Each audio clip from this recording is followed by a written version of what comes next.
জীবনে Bill Gates হতে হবে, জীবনে বিশাল বড় ইঞ্জিনিয়ার হতে হবে।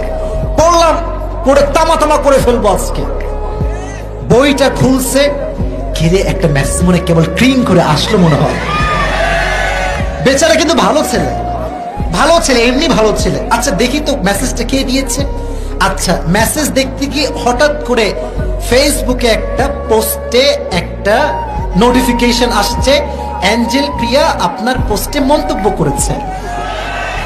ওই যে যুবক ফেসবুকে ঢুকে গেল, তার যুবক যমন তামা তামা হয়ে গেল। এই জন্য যুবক, তোমাদের কথা কিন্তু আমি বুঝি, ভালো করে বুঝতে হবে আমার কথাগুলো। যখন পড়তে বসবা মোবাইল ফোন 14 হাত দূরে থাকতে হবে, তাই কিনা বল? যুবকদেরকে বলবো, যুবক ভাইয়েরা, বিয়ের আগে যৌবনটাকে নষ্ট করে দিও না। বিয়ে কিন্তু জীবনে করতেই হবে। অনেক যুবকদের যৌবন বিয়ের আগেই তারা নষ্ট করে ফেলছে। অতএব বিয়ের আগে যেই যৌবনকে নষ্ট তুমি করছো, তুমি তোমার বউয়ের কাছে কাপুরুষের মতো তোমাকে বাঁচতে হবে, ঠিক কিনা বলো যুবক ভাই?